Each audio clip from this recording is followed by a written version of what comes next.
Welcome, Libra, Scorpio, Moon sign people, to your Gemini new moon reading. This is Gemini 2018 Great Mother Speaks reading. Great Mother speaks to those of us most estranged and alienated from her. What is that?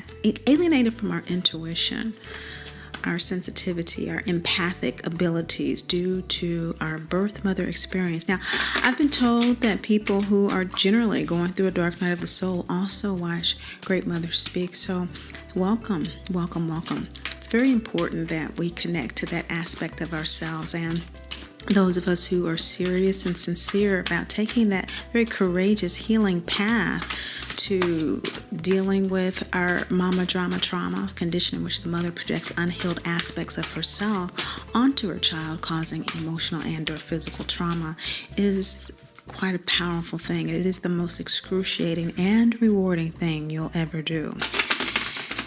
Now, what she is speaking to us this new moon is that it is a super sensitive moon. Yes, it's a super moon. And so super moons, new moons, are highly sensitive. This is 8th house energy for you, which opens up with purification. In the recent past, you have been going through a purification process. Libra, Scorpio, Moon people, you really, really have. And this has had to do with you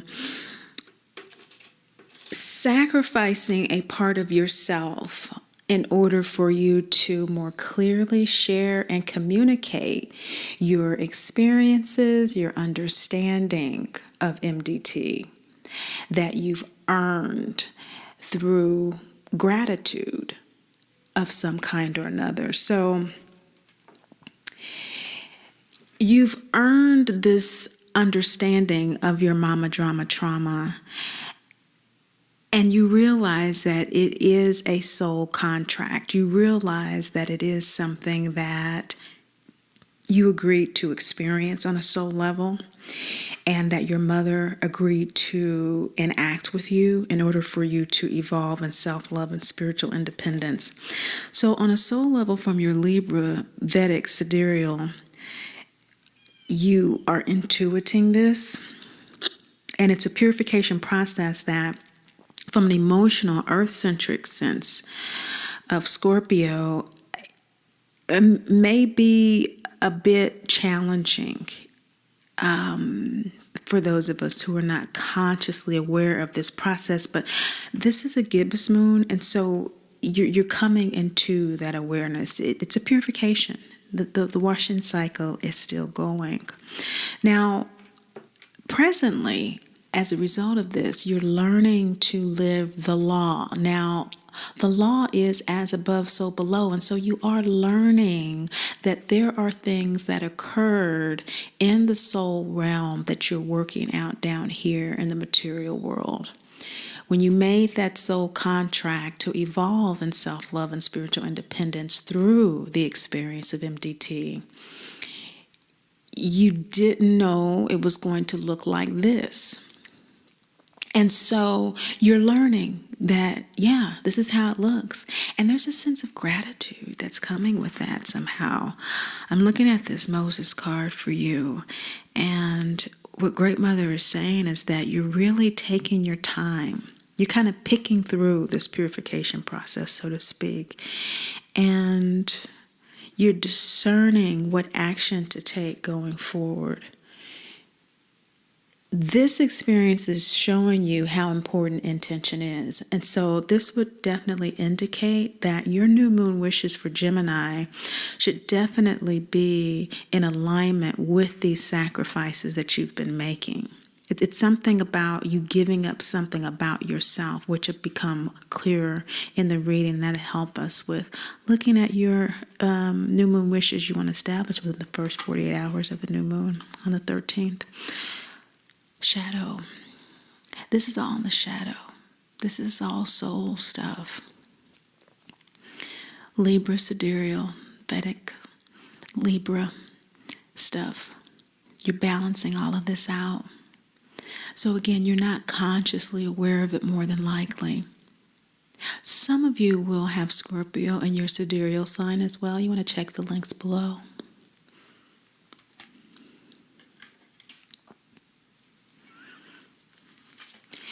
Presently, you are owning your beauty. You are taking your power back. This purification process is allowing you to assert your power. That is where the gratitude is. You're realizing on a conscious level that had you not initiated this journey or trusted what you're intuiting you need to do on a daily basis when you communicate with people, being more conscious of how those old patterns of self-loathing, self-sabotage, self-abandonment, self-abuse, realizing that, hey, I'm catching myself in this, and you're modifying your behavior. You're embracing your beauty. You're owning it. And Great Mother is acknowledging you for that. What you expect as a result of this is to be fully able to embrace your shadow of MDT. You're like, hey, this is challenging work. I'm not quite sure what's going on, but my life is starting to take off. It's kind of, the feeling here. And so you expect to be able to embrace your shadow. You fully expect to be able to say, this is an inconvenient truth in my life. And yes, this is taboo, but it is what it is. You expect to be able to stand in that in the course of this lunar cycle. You're dancing with selfhood. You're dancing with this new identity. You are dancing in the purification baths, which Coventina symbolizes the baths. Bath, England, in fact. You're just kind of swooshing around, lapping up the water, letting the water fall over you, soothing yourself, and realizing that as this purification proceeds from gibbous to full moon in this lunar cycle, you will come to a full, refined understanding and appreciation of your emotional self. There will be a sense of ego-soul alignment. You're dancing with that right now, however, but it's coming. It's coming. This is the new moon. It's a very powerful new moon. It is huge. We can see a super full moon because it's reflected by the sun. New moon is dark, but it's a huge, awesome darkness in the sky. It's a void, a great magnetism, like Rohini, which is the nakshatra that Taurus is in at this time. Of course, it's a Taurus new moon in your Vedic, where all this is coming from the Libra.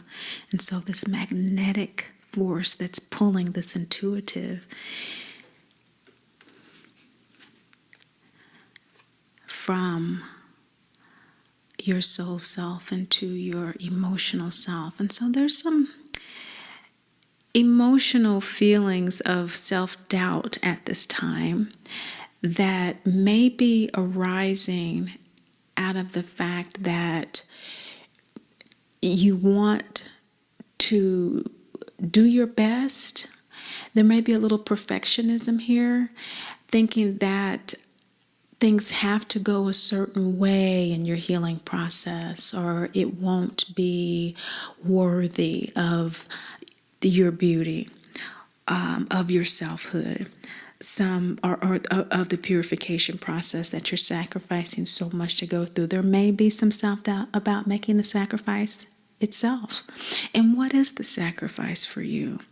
The sacrifice for you is centering.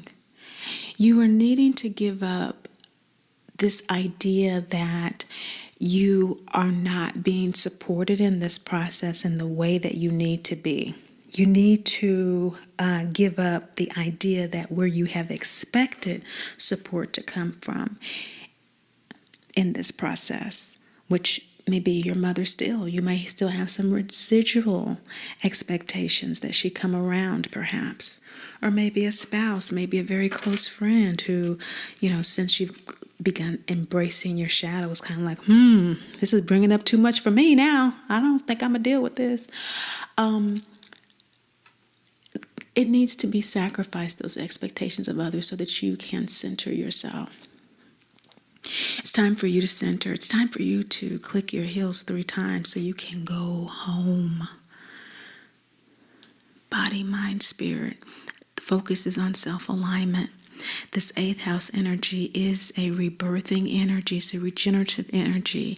And although there is a sense that the energies from others could be supportive, it's more for you in the sense of you communicating what your experience of MDT is and just leaving it at that.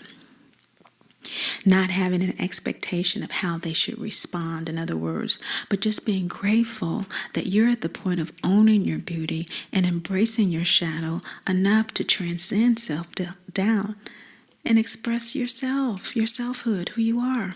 That's huge and is more than enough. So center yourself in that. This is the center of your reading. And so what's emerging perhaps as a wish for you, the law of ego, form, and manifestation, is a double yin, single yang card that is talking about what needs to be let go of at this particular time is, again, this idea that you're not on path, that you're not on message. This is Gemini new moon. And so the new moon wishes for you would have to do with you being able to use the new logic that is emerging for you. There's a cleverness that you now have about how to maneuver yourself within the shadow, but with consciousness and with an empowering sense of yourself, as opposed to a manipulating sense of the situation to garner some type of a response from someone else. You see, it's not getting what you want from a control sense, which in Al-Anon we talk about we can't control. We cannot cure, and we're not the cause of the addiction. MDT is an addiction. It's a family cycle. It's a vicious cycle. And so the law of ego, form, and manifestation says that you did incarnate to experience MDT, but you also incarnated with the tools to heal it. That's the whole point, to grow in self-love and spiritual independence. We cannot grow in something we are not coerced to evolve through. So let go of those expectations around other people, because you're doing the most phenomenal work with yourself. It's quite profound. That is worth your third eye focus. That is worth your third eye focus. The intuitive focus during this new moon is extremely powerful as you focus on it, embracing your shadow, centering the law of ego, form, why you came here to evolve in self-love and spiritual independence, how I am releasing those things that prevent me from sharing and communicating my experience of MDT. Why do you want to do that? In order to fully experience your life. You have a life beyond MDT. One of the main reasons it's such a taboo is that we don't have a language around it. We don't want to have this big gulf in our lives that we can't express, we can't communicate. And Great Mother saying that for you, this lunar cycle is about releasing that type of shame, releasing that type of self-loathing, abandonment, and abuse, which you're in the purification process of having almost completed that, if not already for many of you.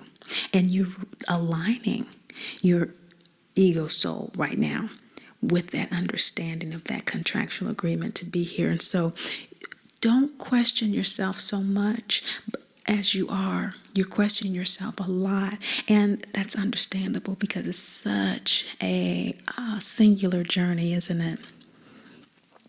It doesn't have to be, because the advice here is the Dagda card, and that's the double yin symbol.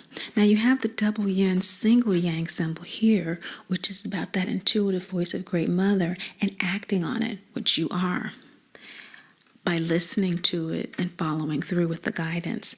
This card is the advice that's saying continue to listen to it. Continue to let that guide you. And that will guide you to your new moon wishes around how to communicate in order for you to have more social ease in doing so. It will give you the guidance about what kind of cleverness and logic you need in order to connect with people in the way that you want to about this topic, should you choose to do so, and when you choose to do so. It seems as if you really are willing to do so, but you have some doubts. And so this new moon reading is going to help you with that. You want to ask Great Mother, as she's giving you this advice about listening to her, communicate back. Communication is a two-way street. It's giving and receiving. So you're receiving, and so what you want to give back from your Scorpio sense is, okay, Great Mother, now what is it during this Gemini new moon, which is all about communication, I need to calm my mental anxiety? And she will give you that, and those are the wishes you want to put forward in the first 48 hours of the new moon. In your immediate future, there may be some fear about doing all this. This may be really overwhelming for you, even though it's coming through on a soul level. Again, the Scorpio, which is the one asserting these new moon intentions, might be having a bit of a challenge with all of this. Now, before you revert back into your whole, remember, Great Mother is there. She's there with you. Don't run. Don't run from her. You know how to get in touch with her, Scorpio Moon people. But be compassionate with yourself if you still feel a little scared to do so.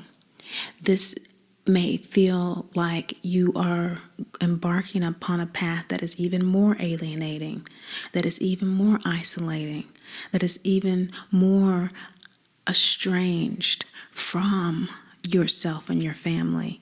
And so that's understandable. So what needs to be embodied, therefore, is a true sense of acknowledgement of that. Just go ahead and acknowledge it. Don't hide from it. We're talking about our emotional space here. It's safe.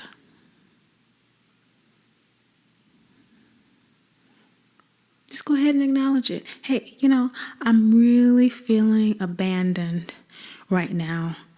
I really am feeling like I'm overwhelmed with what I need to give up in order for me to get what I want. And I just am scared.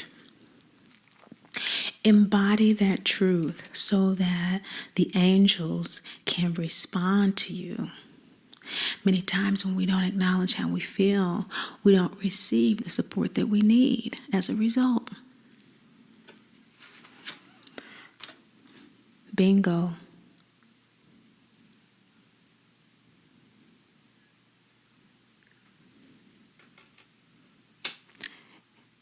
That's your possible outcome. Long term, as a result, you'll be reborn. And your final outcome, as a result of all of this work that you have done, Libra, Scorpio, Moon people, you will have resurrected as your own creation.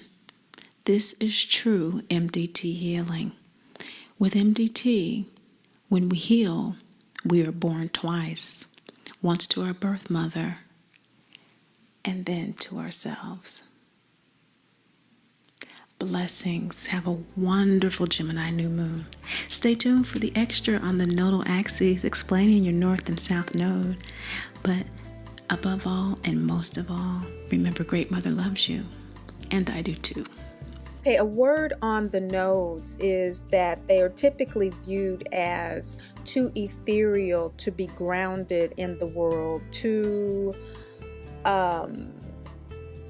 much of a conceptual aspect of the astrological chart to be really practical and practically interpreted as meaningful in your life now.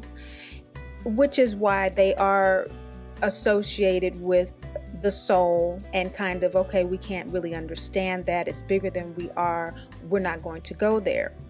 And although that is true, the part that we can go to when we're looking at lunar aspects is that in the North Node, or Rahu, we know that that is the evolutionary direction the soul is headed. We know that it is in large part the soul intention for its incarnation this particular lifetime. And knowing that, the sign it's in, the house it's in, and what aspects that house and those planets tell us the nature of the incarnation, what's important to it. Now, bringing that from the ethereal and the conceptual into a grounded interpretation requires us to understand the sentient nature of our physical senses: hearing, seeing, smelling, touching, waking, sleeping state, the state of health, the state of unhealth, etc. Those subtleties of life is what brings the nodal into the practical sphere. For example, all aspects of our nodes always oppose one another. And we know that if your Rahu is in your fourth house, your north node, then the 10th house is where Ketu, or your south node, is. Conceptually, we know that that soul is here to ground itself in the physical realm, specifically domestically, in its home, through property that it owns, to ground itself physically in the world. Now, regardless of the other aspects in the chart, because we're talking about the nodal axes, it's going to have a holographic effect on the entire chart as it relates to its incarnational purpose. Everything is ultimately pointing towards that in their own way based on other aspects of the chart.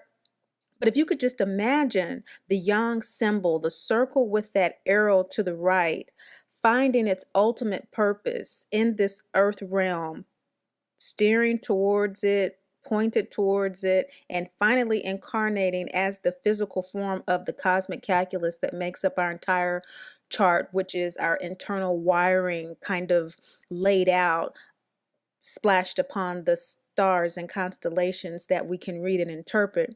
We will see that the north node and the nodal axes in general give us a look into how to ease the internal stresses of that life incarnated purpose. So regardless of what it is, there will always be stresses associated with it, issues of insecurity, self-esteem, and how we are experiencing that incarnational purpose on an individual basis. So with our example with the North Node in the fourth house dealing with domesticity and the mother, there will be challenges associated with the home and the mother. There will be stresses associated with that, because that is the stuff that evolution is made of, that conflict, that yin and that yang purification process that occurs. So just looking at that, we can see that there will be opportunities throughout life to grow and evolve, which can be seen in the chart. To further ground that, we want to look at what your chart is telling you about your health, what your chart is telling you about your career, about your relationships, how you see the world, finances, and spirituality, because it's going to inform the strengths and the challenges associated with that. As we do that, returning back to the subtleties of our waking dreaming state, our clairs, clairvoyance, our clear seeing, our clear feeling and touching, clairsentience, clear audience, those extra sensory abilities. What happens is our unique strengths in those areas are constantly offering us information, tools, and guidance about how to confront, remedy, and transform those challenges and those stresses. So let's say, for example, with the North Node in the fourth house, one of the aspects is to have a sixth house everyday life situation where the sun is there.